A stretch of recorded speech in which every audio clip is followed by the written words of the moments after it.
Do you remember when that Asian man said that the black dollar doesn't matter? Yes, he said it. Do you also remember when he said that black people ain't nothing and that they can do without black people? And that black people are so much entitled, they think that their success is really tied to other group of people. But we didn't see everything that he says coming to happen because the reality of the things on the ground were different. And things on the ground were different for them when they started to realize that black dollar really matters. When black people shut that door, when black people decided that we are not gonna be attending, we are not gonna be going to your shops, we ain't gonna be supporting you. We are taking our money and putting them back to our businesses. That's when they realized that black dollar really matters. To the point that they got frustrated when black people turned their back against them. But now they're learning that all those were just bluffing. The reality of the matter is Asian stores have been and have always been supported by black people for the longest time. Even here in Africa. Yeah, they have always been supported by black people. But let me tell you something. The moment black people decided that they are done with you, you really understand that you've reached the brim. And it is time. The cup is overflowing. Black people have tolerated you for a long time. And now they're making sense. And now we are seeing Asians crying. We are seeing them frustrated because they cannot do without black people's money. They cannot do without black people. White people ain't supporting your businesses. Indians ain't supporting your businesses. We are only seeing black folks supporting your businesses. And here you are. You are disrespecting black people, saying that black people doesn't matter. Black people didn't invent shit. That man went ahead and talked about so much crazy things about black people. But brothers and sisters, I just want us to watch this video and then I'll be back. I'll be sharing my 2 cents in regards to this. So let's get into it. I'll be back. An Asian content creator got on this here internet wearing what can only be described as a Black American starter kit and decided to tell black people that our money doesn't matter. Okay. According to him, black people need Asian-owned businesses more than Asian-owned businesses need black people. A boycott wouldn't move anything. The loss wouldn't register. Our dollars don't count. Now, this might just be me, but if I genuinely believed that somebody's money didn't matter, I don't think I'd spend my afternoon making a video about it. So naturally, I went looking at the history. Because this conversation isn't really about just one video, right? The very second that black people start talking economics, where our money goes, who profits from it, who builds wealth off our communities, people get uncomfortable. That same discomfort doesn't appear when other groups do the same thing. Every immigrant community that's come to this country has done it. Jewish, Chinese, Korean, Italian, Indian, Armenian, pooling resources, building businesses, keeping their money inside their communities for as long as possible. Nobody finds that controversial, though. But what they fail to recognize is that we understood the same thing. We had to. After slavery, black communities built banks, hospitals, insurance companies, schools, newspapers, whole business districts. The Greenwood neighborhood in Tulsa, Oklahoma had 191 businesses. It had 2 schools, a hospital, and a library, all by 1921. They called it Black Wall Street. But on May 31st, 1921, a white mob attacked it. 2 days of looting, burning, and shooting. But it's us, right? We're the problem. 35 square blocks destroyed.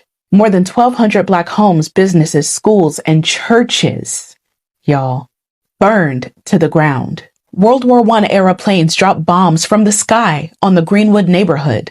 The official death toll was 36. But we know the estimates were around 300 black people killed, murdered. The survivors were rounded up and held in internment camps in their own city. They were issued identification cards and couldn't leave without permission from a white supervisor. Insurance companies refused every claim. They had something called a riot clause. Not a single black resident ever received financial assistance to rebuild. So when somebody gets on the internet and tells black people that our money doesn't matter, I automatically think they're a dumbass.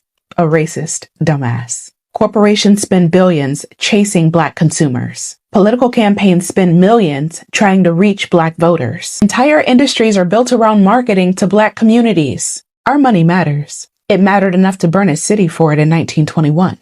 It mattered enough to redline neighborhoods for the next 50 years. It matters enough that every quarter, somebody's profit and loss statement depends on us showing up. Apparently our money matters right up until we start talking about where we want to spend it. Then all of a sudden it doesn't. Right? Nobody's entitled to Black customers. We spend our money where we want. That's how markets work. That's how capitalism works. That's how every other community inside this country operates. The fact that this becomes a controversy every time Black people say it out loud tells me that this was never about money. It was about leverage. And this country has been comfortable with Black spending. It's Black leverage that's always made them nervous. But if you know anything about me, you know I love a good challenge. Shop Black. Spend with your people. I'm gonna show you better than I can tell you. We gonna show you better than we can tell you. Invest in Black businesses. Build the community. Y'all, we are overdue. Let's read what this person says. The terrible thing is that these businesses could put out a statement or make a donation or fundraise for a Black organization, but no, you rather get on here and deny and call Black people racist. It's not about one person. I'm gonna play your game now. Did you put out a statement or did you try to fundraise for the Asian community when those Black people literally were hurting, killing all those Asian people during COVID? When I got jumped by 5 Black people, did you put out a statement? Did you fucking speak out for me? When all the looting that was happening, did you speak out for all those businesses that suffered? I'm gonna say again that I say in every single video. Boycott all you want. That's not my problem. It's your right to boycott. It's your right to spend your money however you want. Just don't hurt innocent businesses that has nothing to do with it just because it's owned by Asians. I cannot be any more clear than this. So I came on here because I know I said I was boycotting Asian businesses and I said I wasn't going to get my nails done. But here I am with a fresh set of nails. Yes, because I can do what I want. And they're press-ons, okay? Like I said, I'm going to continue to support Black businesses. If you have a Black press-on nail company, please drop the link below. These right here, I did buy off the TikTok shop, and it took me maybe 20 minutes to prep them, but I will not be going to Asian businesses, okay? I'm still supporting Black businesses, and this is a movement that's going to continue. Basically, it's a fund transfer. We're transferring funds into the Black community. That is it. It's not racist. It's a transfer of funds. I will drop the link somewhere down below if you want these press-ons. Again, if you own a press-on company that is Black owned, or if you have a Black owned nail salon, please drop the company names and states below. I also want to thank everybody for all the support that I've gotten thus far. Keep the movement going. All right, real quick, to the Asian businesses that are getting upset because y'all decided to challenge Black people to boycott y'all, did you really think that was gonna work out? No. I really think about it. We boycotted one of our very own. Y'all remember Daniel Caesar, right? No? Exactly. That man said, I do not want Black people listening to my music. Black people was like, bet. One thing you do not want to challenge a Black person to do is be petty. Because we are some of the pettiest people, if not the pettiest people on the face of the earth. And what's even crazy, y'all set up Chinatown and all that other stuff near Black neighborhoods because nobody else wanted to have y'all around. You know who accepted y'all with open arms? Black folks. You know the main ones going to your liquor stores, corner stores, restaurants, laundromats, hair stores, etc. Black people. But you don't want our business there? It's all good. We'll take our Black business somewhere else. It's all good. Y'all got to unify and make Chinatown here and there. But now that Black people have a little bit more power, a little bit more rights, how about we start Black Wall Street back up? Let's start Black Wall Street back up. Hey y'all, it's Miss B. I just wanted to hop on here and let y'all know that this blackout is working. There's a lot of people hopping on here trying to say like, oh, it's not working. People are still in these beauty supply stores, and I'm gonna let y'all know that like it was a Saturday and these stores are empty. I went to this store. It's usually jam-packed on a Saturday, and I saw 0 people, y'all. 0 people. So I just wanted to say to my people, y'all keep up the good work. It is working. These people are not getting the business that they have been getting, and it's all because we have decided to work together to make this thing happen. I am so proud of us, y'all, and let's keep it going. It is a blackout. It is a transfer of wealth, and we are with it. Serious, all of you guys are taking the boycott of Asian businesses. I went to my local black-owned beauty supply store and they were busier than I've ever seen them. I also have a few friends that are nail techs and they're booked out past Juneteenth. Anyone trying to dissuade you from boycotting these businesses is either a rocket raccoon, a sellout, or a combination of the two. Don't listen to anything they're saying. They're just trying to dissuade you because the unification of our community is something that they fear. And honestly, with the way that this economy is going, having a little bit more discernment with where you put your dollar is going to be more important than ever. And remember, Juneteenth is coming up, so do a little bit of networking. Find out who does what. Everyone knows someone that's doing nails or hair, and it's important for you to know where to go if you're participating in these boycotts. And don't fall for the people that are feigning ignorance and trying to convince you that this boycott isn't necessary, because it is. It's no coincidence that Grant Park had a burning cross inside of it. The Natasha Doll trend isn't a coincidence either. You need to recognize the writing on the wall and keep you and your loved ones safe. Don't shop with people that think you're subhuman, and do what you can to spread awareness about locally black-owned businesses. Every single black-owned business I've seen come across my FYP, I make sure I smash that repost button. You guys be safe out there, and remember, I love you. I'll talk to you guys next time. Bye. So apparently it's being said that us, the black community, the collective, is planning on burning down their businesses. Let me get this really straight and clear through people's thick skulls, okay? 1, we have not threatened to burn down anything. We simply said we will not be giving you our dollars. It's called group economics. We are not even calling a boycott anymore. It is simply spending our money with our own, directing our dollars in our own communities. And we have every right to do that, just like you do. We are not burning down anything. We are not giving you a insurance payout because that's all it's going to do. No, we're not doing that. We're simply not coming in there any longer. All black people need to be making posts on TikTok, Instagram, YouTube, Facebook, and every other platform that you possibly can to push this out and get the word out. We need to get off that individualism, that want to shine on and stunt on each other, and shine together as a collective. The collective is more important. Now they are lying on us, trying to get an insurance payout. Absolutely not. That is not what we're going to do. Just like we said we wasn't out there boycotting, and we're not doing it. We're practicing group economics. Simple as that. That's it. That's all that's going on. Period, point blank. Stay at a Target. Hell, stay at a Walmart. And if you have to go in those stores, essentials only. Period. Essentials only. Stay out of the McDonald's and then Burger Kings and all that greasy too. Cook at home. I just made some five potatoes, real potatoes, not the instant stuff, the real potatoes. Steak bites and shrimp and a side salad and some garlic bread. Cook at home.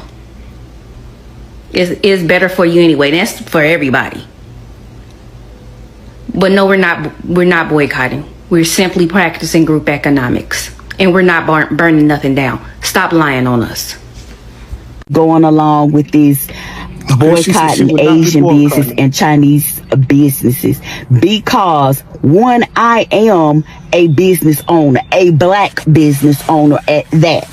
And I feel like if you were not shopping black before all of this happened, you shouldn't be shopping black now, because there was a reason that you wasn't shopping black before all of this happened. And why does it take somebody to be disrespected or to lose their life for us as a black community to come together and want to try to implement some changes. What happens after this trend is over? What happens after this boycott is over? Do you go back to the Asian and Chinese businesses? All right, I'm gonna stop her right there. I'm gonna let her keep talking, but I'm gonna stop her right there. She said if you wasn't shopping black before, why are you shopping black now? Ma'am, if you're a business owner, you want people to shop with you regardless, when or how.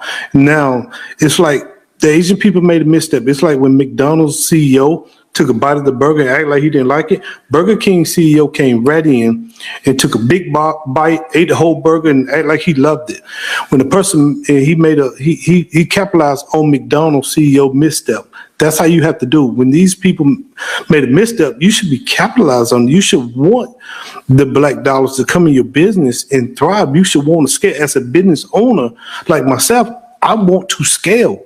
Every year after year, we're talking about scaling 8 to 19 to 20% every year. So I'm not getting her argument here, ma'am. But I'm gonna keep letting her go. Maybe I'm missing something. What happens? What about the black people that actually work in these businesses? True, they are far in between, but there are some black people that have jobs in these places. Okay, yes. Asians typically don't hire black folk. Some black folk are hired in Asian businesses. When I was frequently Asian businesses, when I look around, they hire themselves. They hire each other. And if these black people jobs are being affected, if your business is scaling because you're getting all this newfound income, you should be able to hire them, ma'am. What's going on? What's the issue here? I'm not understanding our argument. Let's keep going.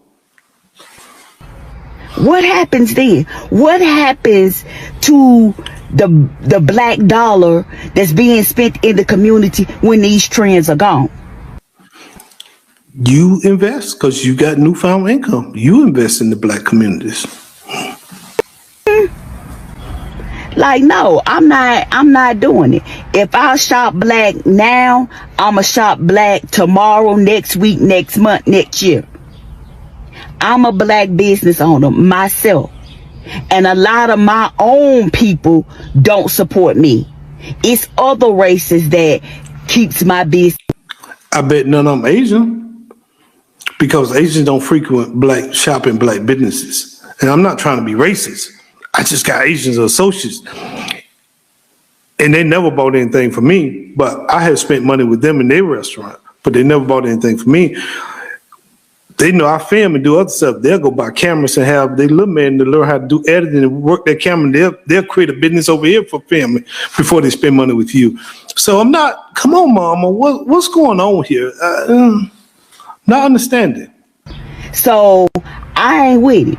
I ain't with it. And I'm sorry to anybody that has lost their life because of another race. But the same thing that we complain about other races doing to us, putting us in a box, saying that we are lazy, that we don't want to work, that we just want to live off the system. We just want somebody to give us something. How they say black people only go to work as drug dealers, or they always going to jail. The same thing, they are putting us in this box and grouping us all together, is the same thing we're doing to the Asian and Chinese people. We're putting them in a group for one person's mistake. Okay, that's her prerogative. Let me say this. If black people want to start shopping with you, that's a great thing.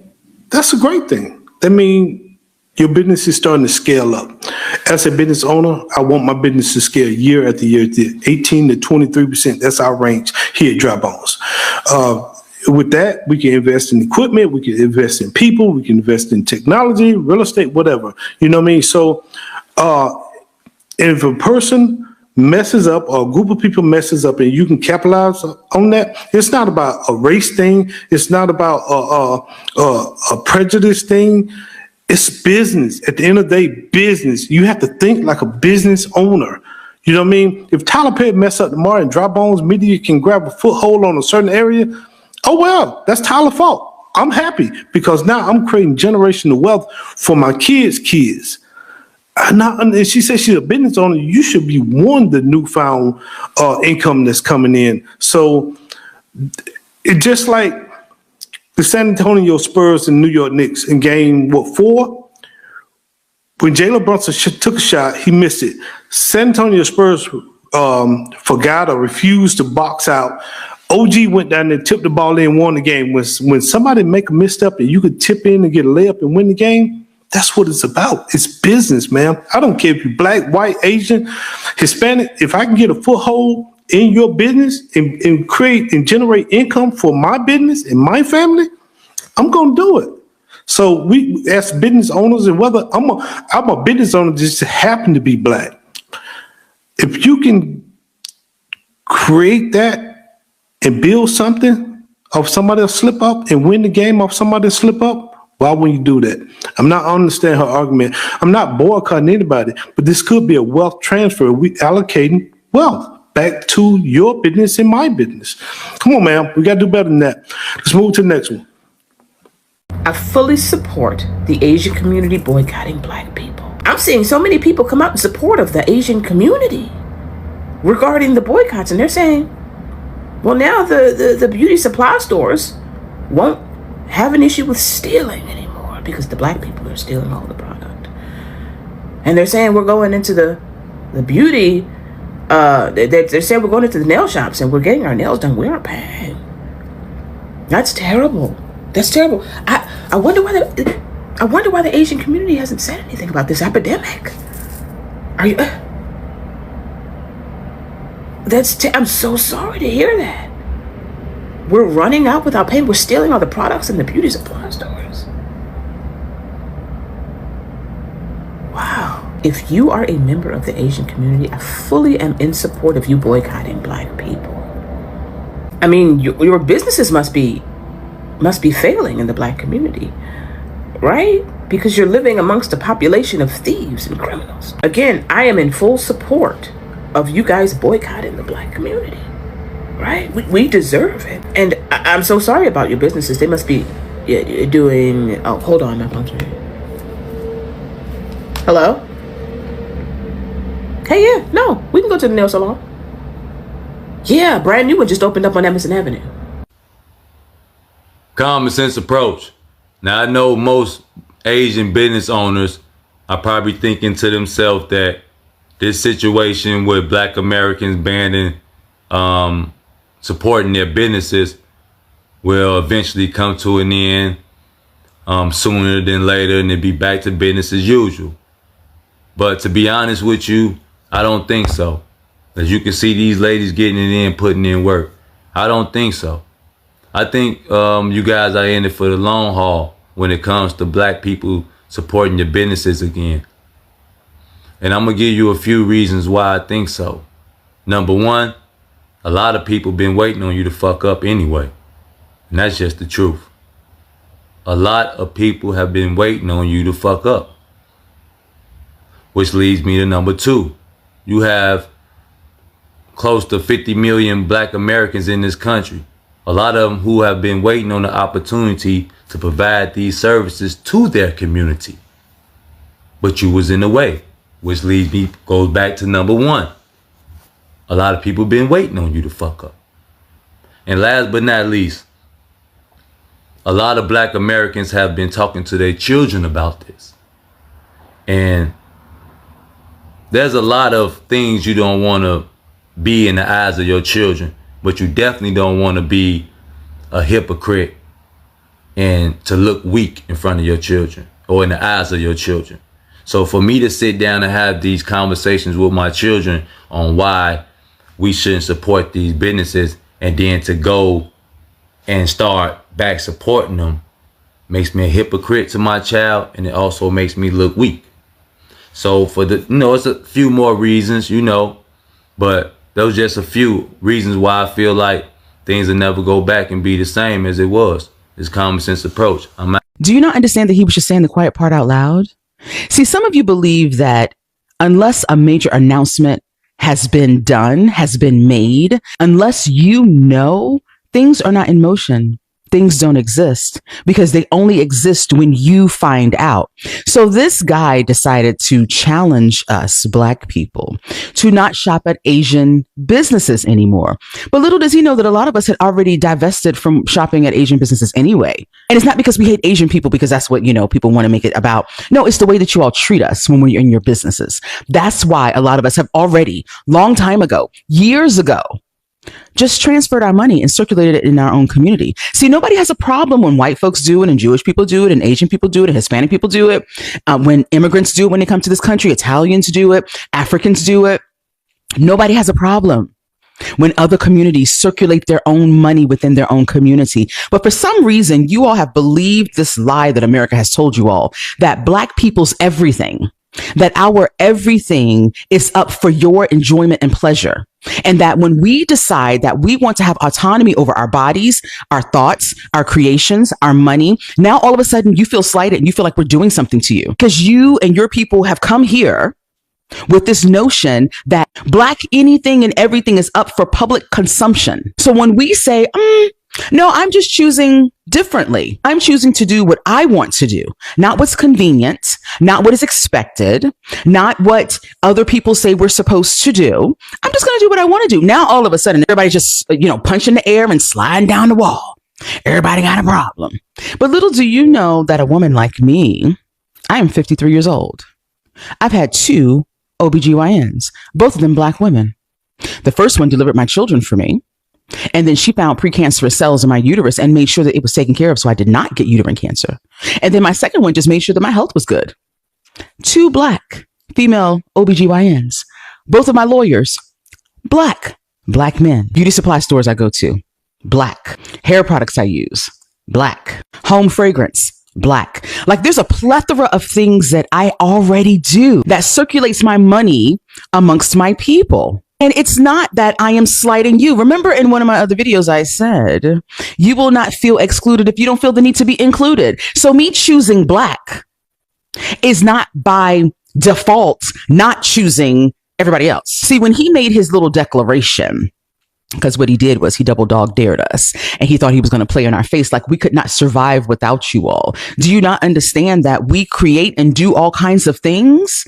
And if there's something that Asian people do that we don't create, you know what? A lot of us can just do without. That Bullseye company who thought that we were boycotting when in actuality, all of us just made a stance. Not all of us. A lot of us have made the stance that we're just going to circulate our money elsewhere. We're not going to support you anymore. Now they're trying to use celebrities to try to get us back because that's what you all think of us. You think that if you go get some popular celebrity, some influencer, some whatever, and then they say, hey guys, it's over. Like the pastor said, yeah, the Target boycott is over. No, some of us aren't looking at it like a boycott. Some of us are looking at it like a life choice. We are deciding where our money goes and we just decide it's not going over there. First of all, you're not entitled to it. So I don't know why you have an attitude about it. Secondly, a lot of those businesses depend on the white gaze. So you all don't even care that you get our money because you really think that you are supposed to get our money. And then you don't care about the community that gives you the money. And so you expect us to continue to support your businesses, but you treat us like shit. We're not standing for that anymore. I got a story about Asian beauty supply stores here in Charlotte. I stopped shopping at them years ago.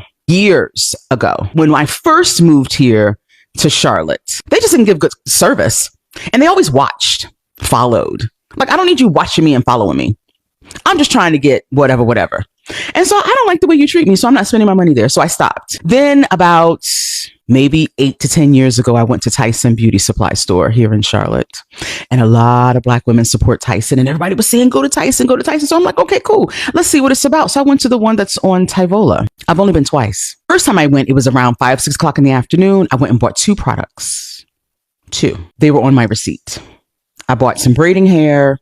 And I bought this product that was a Black-owned, Black-made product. It's about 6 p.m. on a Monday.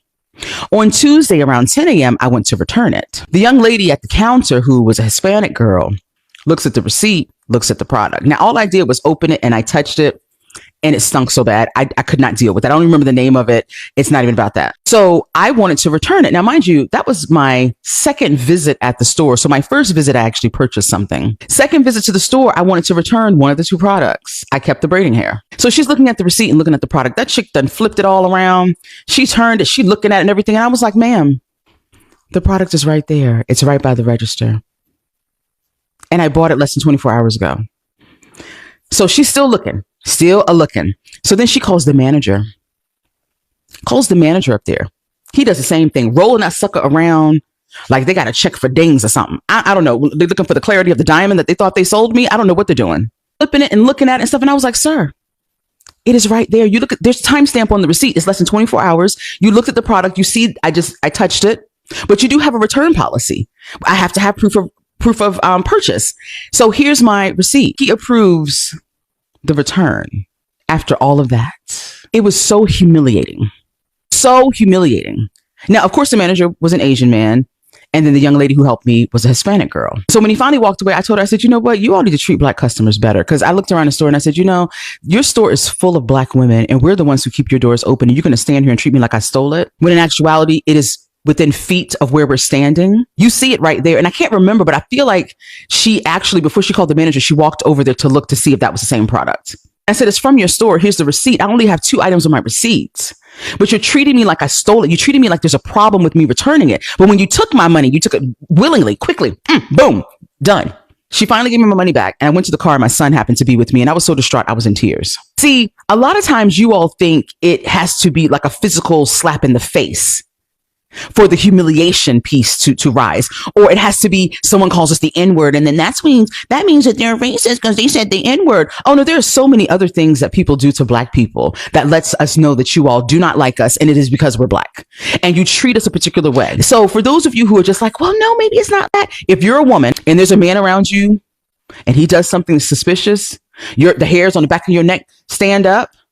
Your gut tells you, girl, that he ain't safe and he could just be minding his own business. But something in you tells you, honey, you needs to go. You're not going to question it because you've been around enough men to know that when that radar goes off, it is time for you to move. It's time for you to go. Well, it's the same thing with us as Black people. We know when folks are being racist toward us. We know. I went to the car. I was in tears and I was crying. And my son was like, what? He was ready to go in there and knock somebody out. I was like, no, I'm not going to have you do that, but I'm going to go back in there and I'm going to say something to the manager. So I went back up in there and she called the manager back and I talked to him and I said, you know what? I don't appreciate how the two of you treated me. You got a store full of Black women who are supporting your business and you treated me like there was a problem with me returning something and it was less than 24 hours. I have the receipt. The product is close to your register. You could see it. And you still treated me like I had done something wrong. He tried to, apologize, but it was so insincere and he just wanted to just go on about his business. And I was like, you know what? I am never coming back here again. And it was some other things that we said. Why he called security on me? Some old crusty. And literally the person was older. I don't know what they expect this guy to do, but he was some old crusty white dude who in a little police uniform, his little rent-a-cop, and the guy kicked me out. I was leaving anyway, but I was like, and so you're going to call security on me? Because you don't like the fact that I'm calling you out on how you treated me? Oh, I will never be back. That had to be like, 2016, 2017.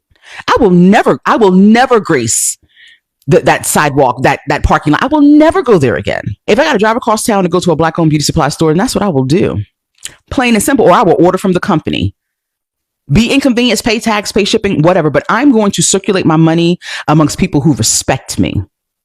And they respect my money. Plain and simple. You're not entitled to it because you're convenient. There is a nail salon within walking distance. I drive 15 minutes out of the way to go to a Black-owned one because my pedicurist is a Black woman. So I know that people think that he challenged Black people and now you guys are being unreasonable. Honey, we have broke up with y'all a long time ago. We're just making the public announcement now to ensure that those who had not divested will. But please don't get it twisted. Don't get it twisted and think that because he said something, he caused something. We were already doing it. Already. It's just that a lot of us who are the younger elders move in silence. By the time you find out, child, we've been doing it. We just trying to get the ones who have a little more trouble divesting. And it could be because of convenience, because of pricing, because of income or whatever. We understand everybody's not going to move the way we move. We get it. Sometimes I drive past the little red dot place and I see some of us going in there. And I mean, no judgment. Sometimes that's all folks got. For the most part, please understand that by the time you find out, baby, we've been doing it. That's old news. We're on to something else. But because you think that you're entitled to our everything, and that's including our thought patterns and our movements, strategies, our plans, that you think that by the time it has been illuminated in your mind, by the time it hits your phone on social media, oh, it's a new thing. We've got to stop them. Honey, the train done left the building. We at the next destination, boo. You standing there looking stupid.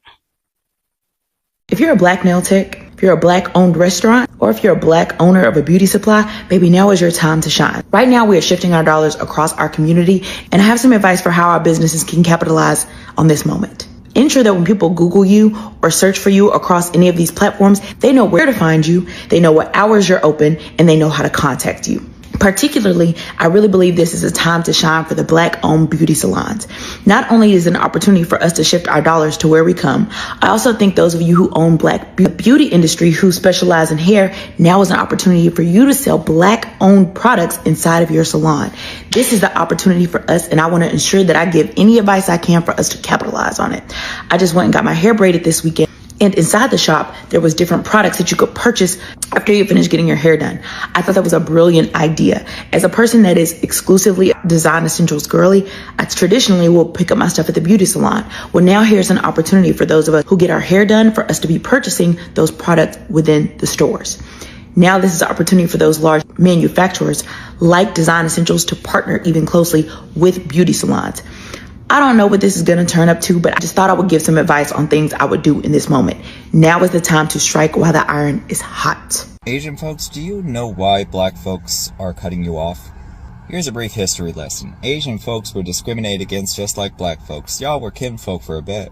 And then you were restricted to being able to open up different shops that were considered undesirable, like laundromats. Now, black folks could have opened those things up, but they knew that that was your limit. Then somewhere along the line, you became the favored minority. Because after the wars, we had plenty of half-Asian babies, and you looked close enough.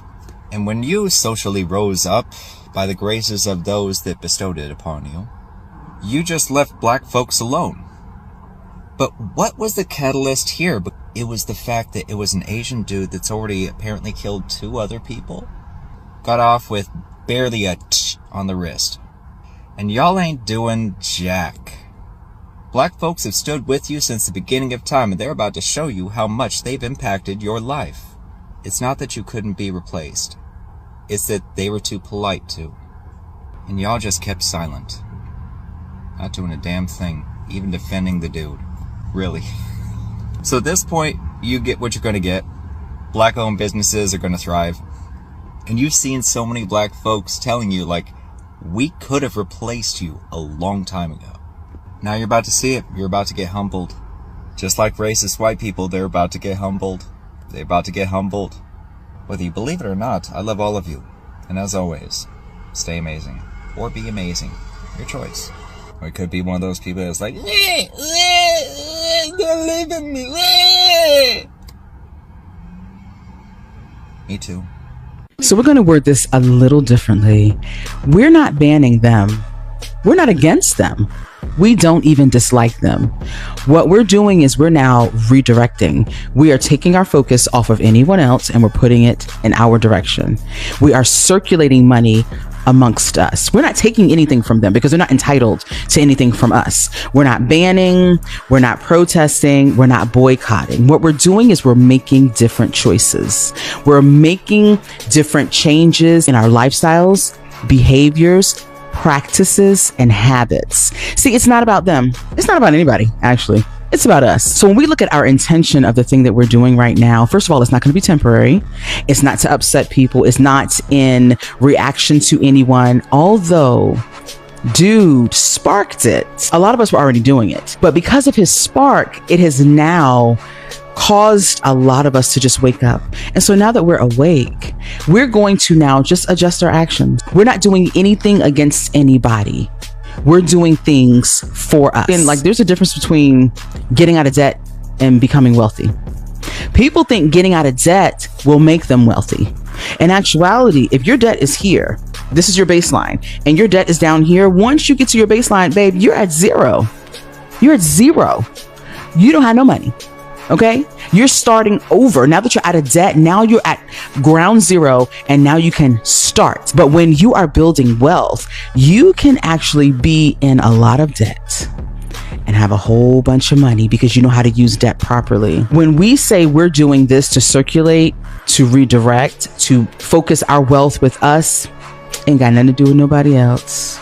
They're gonna feel slighted because they feel entitled to all of our everything. When we put it with the right intention, it is about us. Being for us does not automatically by default make us against them. When we say that we are doing something against people, that means that we're centering them. And in this situation, we're not centering anyone outside of the Black community. It is about Black people.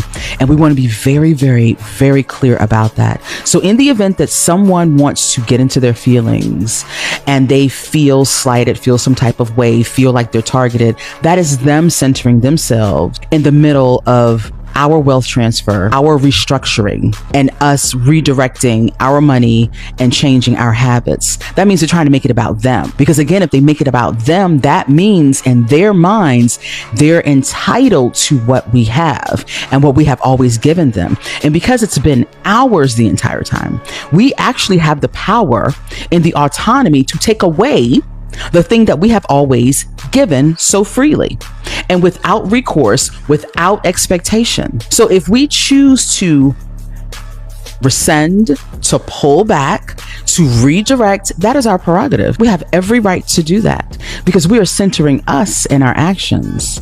We're not centering them. I love all the little emojis. I love the spirit behind it. We're just going to tweak just a smidge. We're not against anyone. We're just choosing us and being for us. Hello brothers and sisters, welcome back to the channel. I'm hoping that you are doing great. I'm just hoping that let this be a message to all those group of people that thinks that they can just disrespect Black people and get away with it. They need to be reminded that it doesn't work like that. Black people are a group of people that accords respect. They deserve to be respected because they've played a pivotal role in the US. They've played a pivotal role for the Asian community. Because if Black people didn't put their lives in front, we couldn't have had you Asians inside the United States. So it is about time you try put some respect in the names of Black people while you are doing whatever stuff you're doing. You cannot disrespect that one person that made it possible for you to be here. It's upon time you learn to respect Black people. And I hope you understand the decision that Black people have decided to make. They've made this decision from a hard point. They've made this decision from a point of constantly reminding you to stop disrespecting them. But you keep on doing that. That's one thing that you keep on doing. And they keep warning you about disrespecting them, but you keep on doing that. They keep warning you about disrespecting them, but you keep on doing that until it reaches a point that they say that, enough is enough. Now we gotta show you who you're dealing with. Now we gotta show you what and how you're supposed to be treating Black people. Black people are just reminding you how you are supposed to be treating them. Right?